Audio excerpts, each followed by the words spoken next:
അവൾക്കൊരു ബ്രേക്ക് വേണം, ഒന്ന് മാറി താമസിക്കണം എന്നൊക്കെ പറഞ്ഞപ്പോ ഞാനൊരു എതിർപ്പും കൂടെ അത് ഓക്കെ പറഞ്ഞതാ. നിഷയ്ക്ക് അറിയാവോ, ഒരു ലോങ് ഡിസ്റ്റൻസ് റിലേഷൻഷിപ്പ് അവൾക്ക് വേണ്ടാന്ന് പറഞ്ഞുകൊണ്ടാണ് നാട്ടിൽ നല്ലൊരു ജോലി ഉണ്ടായിട്ടും അത് വിട്ട് ഇവിടെ വന്നൊരു ജോലി സെറ്റാക്കി അവളായിട്ട് സെറ്റിൽ ആവുന്ന വിചാരിച്ച ആളാണ് ഞാൻ. എന്നിട്ട് കിട്ടിയതോ ഒരു മൊറ്റോർത്ത ജോലി, ഉടുക്കത്തെ സ്ട്രെസ്സും. നമ്മുടെ സ്ട്രെസ്സൊക്കെ പറഞ്ഞ് അവൾക്ക് മനസ്സിലാവോ? അങ്ങനെ ഞങ്ങളുടെ ഇടയിൽ ഒരു ഗ്യാപ്പ് വന്നു. ആ ഗ്യാപ്പിലോട്ടെ ആനി അവൻ വന്നുള്ളൊരു പണി പണിത്.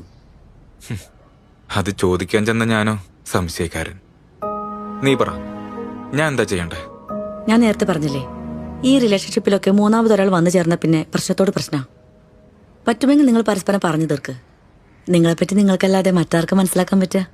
ഇതൊക്കെ എനിക്ക് അറിയണ കാര്യങ്ങളാണ്. നിഷയ്ക്കറിയാവോ, ഞങ്ങളുടെ പ്രശ്നങ്ങൾ ഇവിടെ വേറെ ആരെങ്കിലും സംസാരിക്കുന്നത് നിഷ കണ്ടിട്ടുണ്ടോ? സത്യം പറഞ്ഞ ശ്രേയ ഇങ്ങനെ കാണുന്നതിലൊരു വിഷമമുണ്ട്. ഡാനിക്ക് വിഷമമുണ്ടാവും, പക്ഷെ ചിലർക്കൊക്കെ സന്തോഷമായിരിക്കും.